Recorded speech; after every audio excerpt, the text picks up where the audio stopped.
दोस्तों, क्या आपने कभी गुटखा बनते देखा है? और क्या सच में गुटखा में कांच का मिश्रण भी मिलाया जाता है?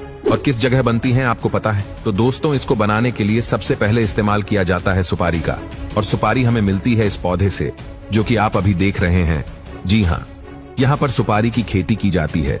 इन छोटे छोटे पेड़ों पर सुपारी के फल लगते हैं और जब तक ये फल पक नहीं जाते तब तक इन्हें अच्छे से पाला पोसा जाता है।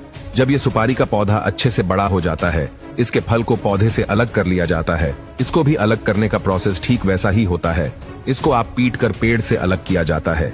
उसके बाद उसे कड़ी धूप में सूखने के लिए रख दिया जाता है। ऐसा करने की वजह ये होती है कि सुपारी के फल के अंदर जो नमी होती है वो निकल जाए और अच्छे से फल सूख जाए। जब यह सुपारी का फल सूख जाता है तब जाकर उसको महिलाओं के हवाले कर दिया जाता है, जो इस फल में से सुपारी का दाना निकालती है। आप देख सकते हैं कि कैसे महिलाएं अपने हाथों पर पट्टियां बांधकर इस फल में से उस दाने को निकाल रही है। वैसे तो ये काम बहुत ही तकनीक भरा है, जो कि जोखिम भरा भी है। तेज धार वाले हथियार की तरफ बिना देखे यह कैसे सुपारी को काटे जा रही है। अब इस सुपारी के दाने को बहुत ही गंदे और बेकार लाल रंग के केमिकल में उबाला जाएगा। ऐसा इसलिए किया जाता है क्योंकि कोई जब भी तम्बाकू खाए तो उसका मुंह तम्बाकू के रंग से लाल हो जाए। आपको बता दें कि इसको उबालने के लिए किसी और लकड़ी की नहीं बल्कि सुपारी की उस छाल का ही इस्तेमाल किया जाएगा जिससे ये निकला था। जब यह अच्छी तरह से केमिकल के साथ घुल मिल जाता है तब उसको सुखाने के लिए रख दिया जाता है। इसके बाद जब ये सूख जाता है तो उसके छोटे छोटे टुकड़े किए जाते हैं।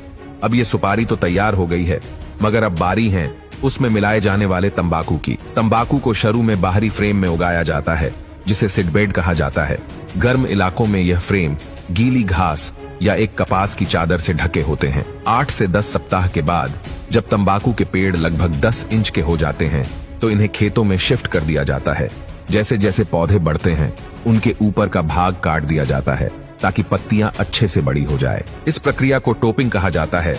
90 से 120 दिन के बाद तंबाकू के पौधे कटाई के लायक हो जाते हैं। इसके बाद इन पत्तियों को फैक्ट्री में शिफ्ट किया जाता है, जहां पर इन्हें सुखाया जाता है, जिसको करने के लिए कृत्रिम गर्मी यानी कि आर्टिफिशियल हीट का इस्तेमाल किया जाता है। जब यह भूरे रंग की हो जाती है तो इन्हें अलग करके छोटे छोटे टुकड़ों में बांट दिया जाता है, जिससे ये असली तंबाकू के रूप में आ जाती है। और तंबाकू के अंदर कांच डाला जाता है। उसको डालने के लिए कांच की बोतल को मशीन के अंदर डाला जाता है और फिर मशीन उसको इतना बारीक पीस देती है कि ये एक पाउडर बन जाता है। इसको अगर आप अपने हाथ में उठाएंगे तो आपके हाथ को तो ये नहीं काटेगा, मगर हमारे मुंह के अंदर की स्किन थोड़ी सेंसिटिव होती है, इसलिए अगर कोई इसको तंबाकू के साथ चबाता है तो मुंह के अंदर से फट जाता है। और जब तंबाकू उस फटे हुए मुंह को लगता है तो हल्की सी जलन का एहसास होता है और इसके बाद तंबाकू का नशा और तेजी से चढ़ता है। इसके बाद सुपारी के मिश्रण और तंबाकू के पदार्थ को कथा पान मसाला के साथ एक कांच का पाउडर मिलाकर मशीन के अंदर डाल दिया जाता है। फिर इन्हें पैकेजिंग के लिए भेज दिया जाता है और छोटे छोटे पैकेट्स में रैप किया जाता है। तो दोस्तों, यह था पान मसाला बनाने का पूरा प्रोसेस। आपने देखा, इसमें सारी चीजें वो डाली जाती है जो हमारे शरीर को नुकसान पहुंचाने वाली होती हैं।